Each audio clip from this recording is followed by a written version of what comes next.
ہر کسی مسلک کی ایک شناخت ہے، اس کی ایک پہچان ہے، اس کی ایک بنیاد ہے۔ ہمارے مسلک کی پہچان اس بنیاد کے اوپر ہے کہ ہم مسئلہ امامت کے اوپر یقین رکھتے ہیں۔ بعد از پیغمبر صلی اللہ علیہ وآلہ وسلم ہم یہ کہتے ہیں کہ اس امت کی حکمرانی کا حق من اللہ ہے، وہ اہل بیت علیہ السلام کے سامنے ہے۔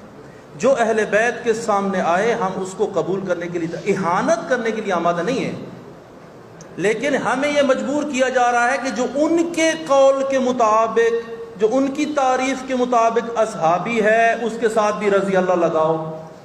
ہمارے نزدیک امیر معاویہ امیر المومنین کے سامنے اس نے جنگ کی ہے، ہم اس کے لیے رضی اللہ لکھنے کے لیے تیار نہیں ہیں۔ ہمیں مجبور کیا جا رہا ہے اس کے ساتھ بھی رضی اللہ لکھو۔ ہم کیوں لکھیں؟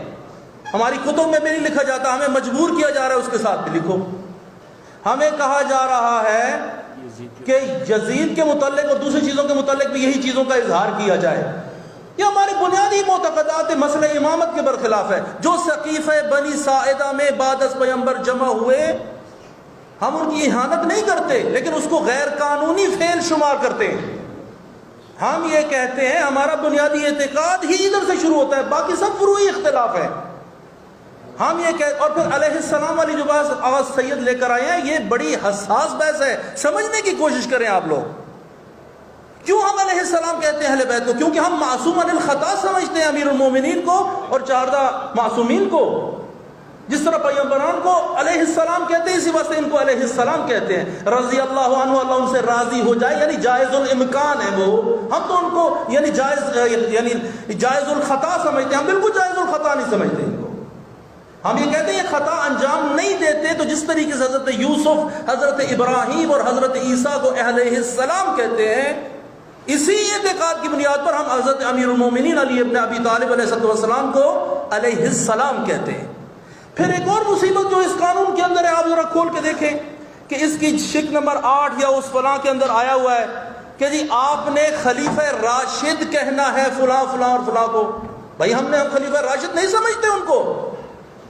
ہم نے وحدت کے لیے، ہم مجلس وحدت مسلمین ہیں، ہم وحدت مسلمین کے لیے ہمیں ایڑی چوٹی کا زور لگایا ہے۔ وحدت کا مطلب مرجر نہیں ہے کہ ہم اپنا اعتقاد چھوڑ کر ان کے اعتقاد کے اندر شامل ہو جائیں۔ ہمارا اپنا اعتقاد ہے، ہماری اپنی شناخت ہے، ہم اہانت نہیں کریں گے، لیکن اپنے اعتقاد کو بھی ہاتھ سے دینے کے لیے تیار نہیں۔ یہ بل یہ ہمیں کہہ رہا ہے کہ جن کو تم اصحاب اپنی تعریف کے ساتھ نہیں سمجھتے، ان کو بھی صحابی رسول لگاؤ، آخر میں رضی اللہ بھی لگاؤ، اور اپنی جتنی کتابیں چھپی ہوئی ہیں وہ ساری واپس لے لو۔ آپ سمجھے تو صحیح ہے کتنی بڑی مصیبت ہے جو ہمارے پہ گردن پر ڈالی جا رہی ہے۔ اور ان کو جن کو ہم رضی اللہ نہیں سمجھتے ان کو بھی رضی اللہ لکھ دو، اور جن کو ہم علیہ السلام کہتے ہیں، کیوں کہتے ہیں؟ یہ بنیادی اعتقاد میں نے آپ کو بتایا، اس بنیاد پر ان کے ساتھ بھی رضی اللہ لگاؤ۔ کیوں؟ ہم پاکستانی نہیں ہیں،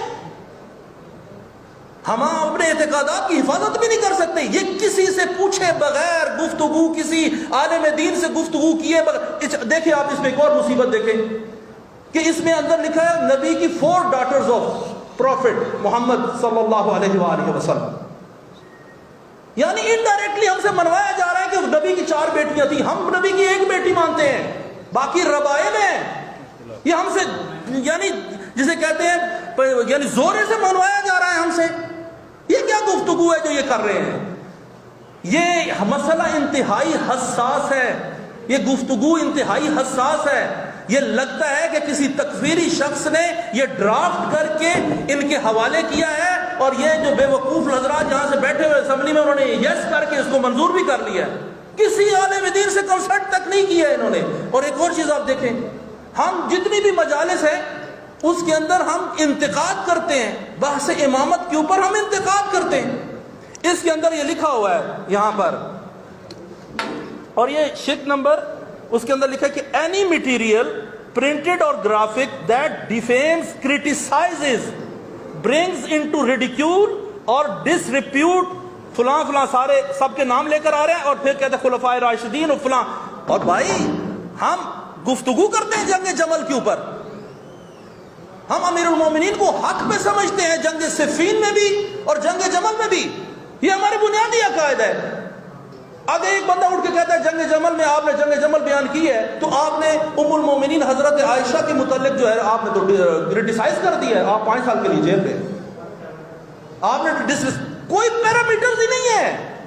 آپ اندازہ لگائیں، یہ ظلم سری ہے جو ہمارے متعلق کیا جا رہا ہے. یہ میں آپ کو بتا دوں، جس طرح آغا سید نے فرمایا، یہ سارے حضرات یہاں پر موجود ہیں، یہ صرف مجلس وحدت مسلمین نہیں بول رہی، یہ پوری شیعہ قوم یہاں پر بول رہی ہے.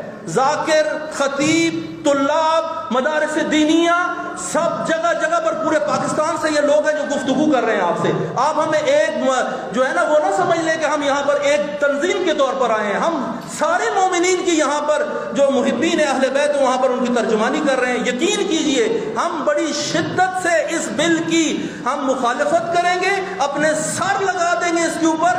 گورنر کیا، گورنر کا باپ بھی اس مسئلے کو قبول نہیں کر سکتا، یہ کسی صورت میں قبول نہیں ہوگا. اور ہم اس کے لیے یہاں پر اسمبلی کے سامنے اور ایک ایک ادارہ بند کر کے دکھائیں گے. یہ میرے دل کی آواز ہے اور میں اس کو اپنے تہہ دل سے کہہ رہا ہوں، سب یہاں پر کھڑے ہو جائیں گے. کسی صورت یہ بل قبول نہیں ہو سکتا، نہیں ہو سکتا اور نہیں ہو سکتا.